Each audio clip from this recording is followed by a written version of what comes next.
and welcome to Dhigali in the Maldives. Expat lifestyle with Bads. I'm an expat living and working in Florence, Italy. Prior to that, Beijing, China, and originally from Melbourne, Australia. If you're new to my channel, hey, thanks for dropping by. And for my subscribers and regular viewers, thanks for your support, always greatly appreciated. And so in this episode, I want to share with you what this resort, this all-inclusive resort, is all about. Is it value for money? There's so much to unpack here. There's so many things to show you, and that's what I'm going to attempt to do during this episode. By the way, if you like what you see, share, give me a thumbs up, and subscribe if you haven't already. I hope you enjoyed this episode here on Dhigali Resort in the Maldives. Now, let's check it out, shall we? So on the western tip of the island here in Dhigali, we've got the beautiful sunset views, and that's complemented with Hali and Faru, a restaurant and an area to get some drinks and so on. Fantastic down here. We then walk along this road or jump on one of the e-vehicles and explore all of these possibilities that I'm going to share with you in this video too. Perhaps not in this order, but Patuta is a lovely restaurant, the health spa. I won't visit, but my wife will.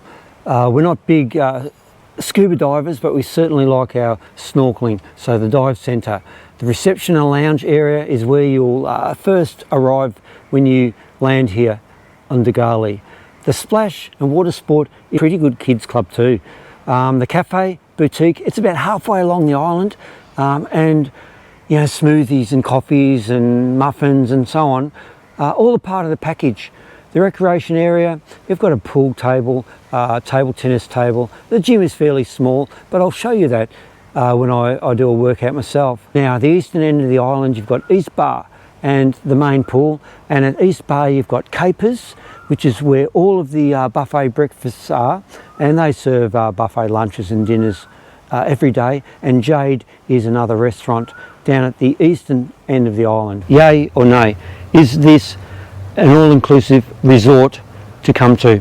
And obviously I'll share with you my thoughts towards the end of the video. Okay, let's go and explore.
Now, what about getting here? It's actually not that easy. Fortunately, from Italy, we can get a direct flight from Rome into Malé. But let's take you back a step or two. So for us from Florence, it's a short walk to the Santa Maria Novella Stazione, the train station. We then catch that train down to Rome, and then on the Airport Express from Rome into the terminal. Jump on the big plane, and coming into Malé, you start to get a glimpse of what's in store for you. Now, to get to Dhigali, we need to get a seaplane. It's a 45-minute trip. As you can see, the plane's quite small, but we're not up very high, and you get fantastic views of the various little atolls around. Right, so the seaplane has just landed to drop off quite a few people at two different resorts, and then we're taking off again to go to Dhigali, and not too many people left, as you can see. Now even the pilots have gone. Arriving into Dhigali here, it's just magical, a great experience. And we were sitting right behind the pilot, so I think I could drive that plane. Perhaps not. So when you arrive here, from the pier, the jetty, you walk to reception and then over to the lounge area where your bookings processed. So the lounge area is connected to the reception area, and when you arrive here at Dhigali, you are met and then you're brought into this air-conditioned area to not sign your life away, but put pen to paper and confirm your credit card. You get a nice cold scented towel and a lovely refreshing drink. And there's a look at the little buggies, motorised EVs that will drive you around the facility, because as I said, it's a fairly long island, 1 mile in length, 1.5 kilometres. Now walking up and down, great, isn't it? But if you feel a little bit like a ride, you jump on.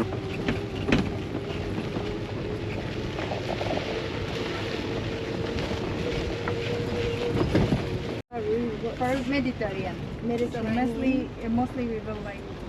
Now, what about the accommodation options here on Dhigali? And you have 4. So let's have a look at them right now. Here we have the Garden Beach Villa overlooking the ocean. And then the next level up from that is the beach villa with pool. And this looks really nice. Following that, there are 2 overwater bungalow options for you. One without a pool, and here, as you can see, with a pool. And as we're staying in this particular villa, let's have a look at it right now.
Now behind me are the overwater bungalows with pool, and that's where we're staying. Just fabulous. The water quality here in the Maldives, it's pristine, it's beautiful. Now I've got to share this story with you. I was just swimming along the breakwater rock wall here, swam back, and then I'm sort of mucking around just in the ocean there, looking for fish and so on. I thought, I might just go up and rinse off in the plunge pool. So up the steps I go, I'm in the pool, I'm lying back, nearly fell asleep. And I'm thinking, time for a drink. I jump up, the door's locked. I'm thinking, what's going on here? I didn't lock the door. And then I peer inside, and here's a yellow New York hat. I thought, far out, I'm on the decking of the wrong bungalow. So I got out of there real quick. It was so embarrassing. Fortunately, no one was home. Imagine coming out and seeing this old guy lying in the plunge pool there. You'd freak out, wouldn't you? Anyway, and then I start noticing, the room numbers on every set of steps that lead into the ocean. Expat lifestyle with Bads. I've got to do better.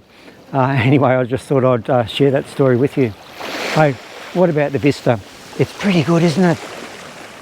So look, behind me is the bus stop interactive board, which tells you exactly where the e-vehicles are to pick you up. They're GPS tracked, so it's quite easy to determine whether I should wait here or take the opportunity to get in some more physical activity. I know sometimes we just want to sit down and enjoy the ride, and we've been doing that too. this just makes it a little bit easier. Now Dhigali, it's a lovely spot. And for me, fitness, regular exercise is pretty important. So I'm off to the fitness centre now just to check it out. It's my first full day here on Dhigali. And look, I know from previous experiences the fitness facilities are pretty basic, but it's enough to maintain your fitness, because we know that if you don't use it, you lose it pretty quickly. So look, I'm going to quickly show you around the fitness facility and have a workout. Now Dhigali is a narrow island that runs east to west. It's about 1.5 kilometres in length, or about a mile, not very wide.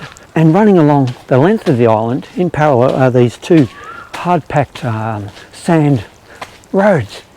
They're great to walk along, perhaps run along, or jump on an e-vehicle and ride along. But it's underneath a beautiful jungle-like canopy, which I find so relaxing. It's so quiet. Really enjoying it. And look, just passing me there, you can see one of the e-vehicles. So if you've had a big night, you can jump in one of them, because you know, it is about a mile in length, this particular island. Okay, so enough talk. Let's have a workout.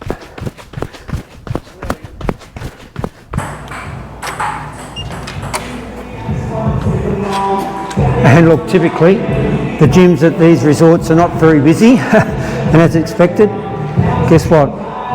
Only one in here.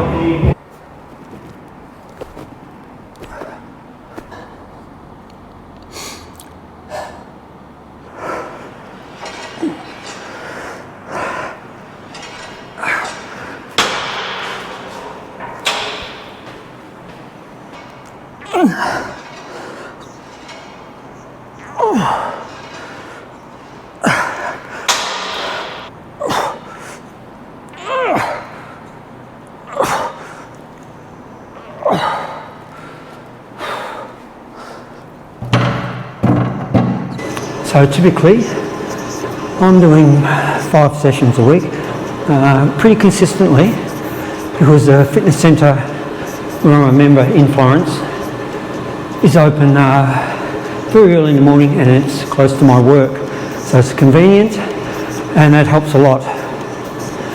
Now for me, years gone past, I was training about 12 times a week. You see, I used to be involved in triathlon and ultra distance, so the Ironman distance event. So I actually completed 17 Ironman events, most or all of the main Ironman races in Australia, and also a couple in Hawaii at Kona. So I guess up to nearly 40 years of daily training, endurance training. And then when we moved to Beijing, China, and COVID hit, it finally snapped that cycle, and it was actually refreshing not to have that.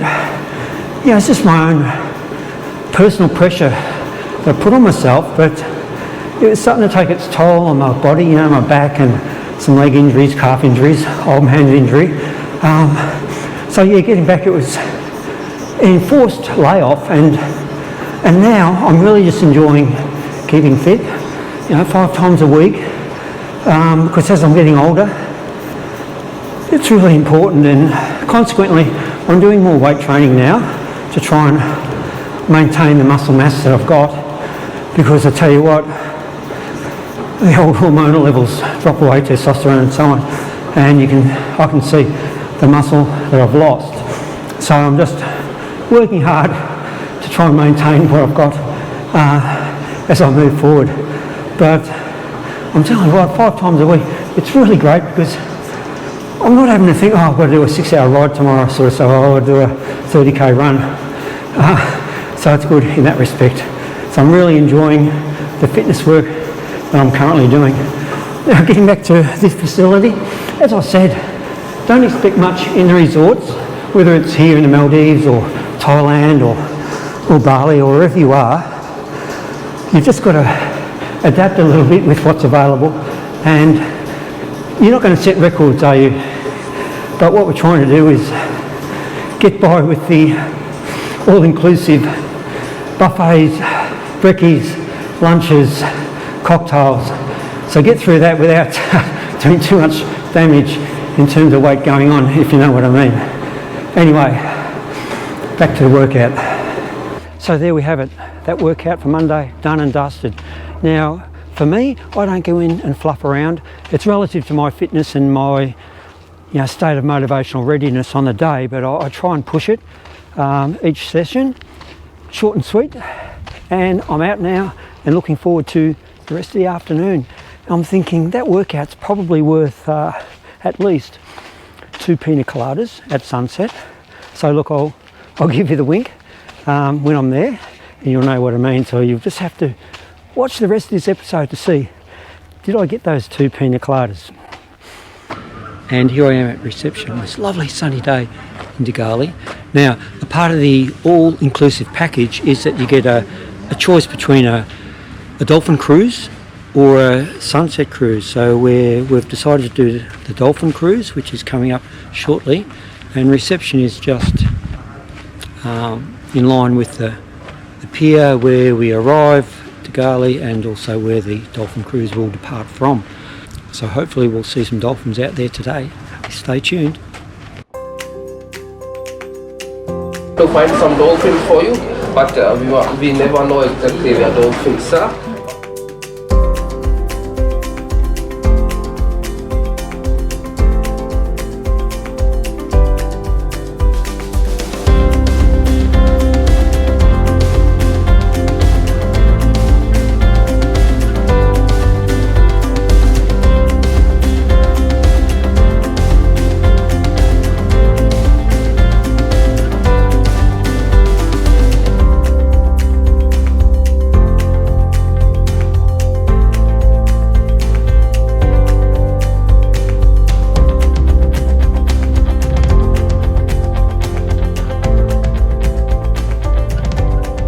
Just finished the Dolphin Cruise, and have to report to you, we didn't see Flipper out there today. Nevertheless, we sat on top of the boat for about an hour 45. Not a cloud in the sky, beautiful weather, and we probably passed and went around a good dozen Maldivian islands. So it was a pretty good experience. And you think about it, like, those dolphins have got to be there as the boat goes by. So I don't know what the strike rate is, might be 50%, but nevertheless it's well worth it because you see so many other islands out there. It was a great experience today. Behind me is the spa. It's nice inside, and I'll show you a tour that I was lucky to be provided.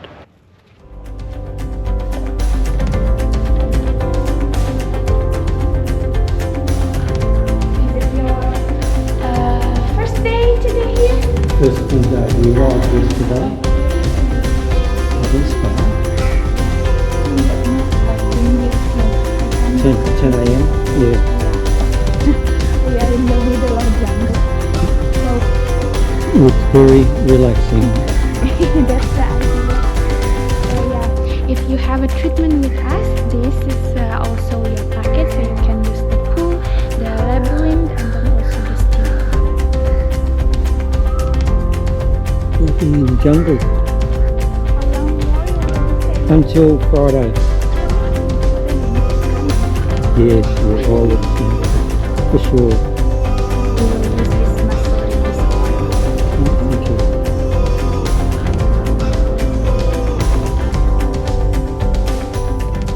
I'll just say the massages here are quite expensive when you add the GST or the value-added tax onto it. I'm talking €170 for a 90-minute massage. So keep in mind, I'm thinking, oh, in Bali, not too long ago, I was getting a 90-minute massage for €12, which is about 20 Australian. So do your sums. By all means, go for it. At that price, I'm going to finish the massage a little bit stressed with the amount of money I'm going to have to pay. So look, that's your call, isn't it? You do the math, and if it's in your ballpark and you can afford that, hey, go for it. What a beautiful vista. Now I'm at the western end of Dhigali Resort. This is where you come for the sunset. Get yourself a cocktail from Dhigali Bar, sit on the beanbags there and just watch nature at its finest. Now if you plan well and you make a booking, there's a restaurant just behind Dhigali there called Faru, and you can have a meal there. But there are 3 other restaurants, so in total 4 restaurants that are all a part of the all-inclusive package. So you just need to book those restaurants using the app here and away you go. Now with the all-inclusive, all meals, all drinks, soft, wine, beer, cocktails, it's all a part of the package, including a visit to any of the 4 restaurants. For instance, tonight we're going to Batuta, which is a lovely restaurant halfway along the island here. So 4 restaurants, 2 bars, cafe, and I'll call it a pizza takeaway place, again tucked in just behind Dhigali. And I've seen lots of people carrying their box of pizza back to their various bungalows here on the island. So I want to just share with you, give you a quick snapshot of what those restaurants look like. So please enjoy, have a look at this.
You can get some tasty things to go and take it back to where you're staying, so it's really good in that respect.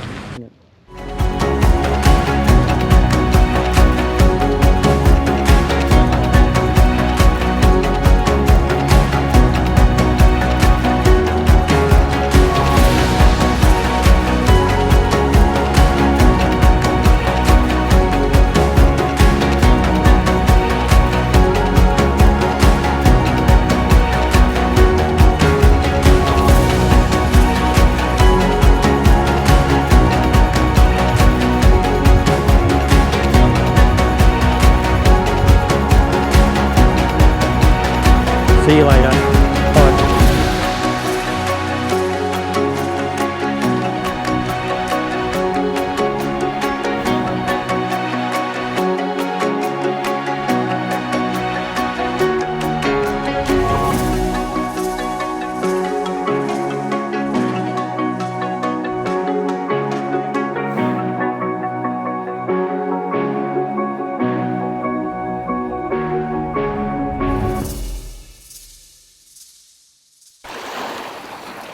And what about that sunset last night? Never disappoints. We've been so fortunate with the weather, and look at it today. Just another cracker. Expat lifestyle with Babs. My final thoughts on Dhigali as a potential resort, all-inclusive resort for you to visit. For sure, go for it if you can. Look, it's not cheap, and I guess, you know, when it's all-inclusive, that's one factor why. So you pay nothing once you get on the island, except for your massages, and they're a little bit steep, to be honest. The resort itself I really love, I really do. It's got that jungle vibe to it. I guess the pathways, there's a shark swimming along there, by the way. The pathways underneath the canopy of the trees gives you that feel like you're, you know, in a Tarzan movie. It's fantastic. I really love that. You know, the water clarity is pristine, but so are all the resorts in the Maldives. I've fortunately been here before, and we stayed at Riu Palace, another all-inclusive resort. To compare the two, I would come here, although, having said that, the overwater pool bungalows in Riu, I think, are a little bit better. if we were to come back to Dhigali, I'd look at staying in the beach pool villa. We really like the look of that. It's on the, I guess, the southern side of the island. Now, I'll put all of the previous episodes related to resort holidays and so on in the video description below, because there's a couple of episodes there from Phuket, one from Bali and one from Riu Palace, the Maldives, from last year. So if you're interested, have a look at those. It's been a fantastic 5 nights here. We fly back to Rome tomorrow. So look, I hope you've enjoyed this episode, and if you have, of course, give me a thumbs up, share and subscribe if you haven't already. I'll see you next episode. Ciao.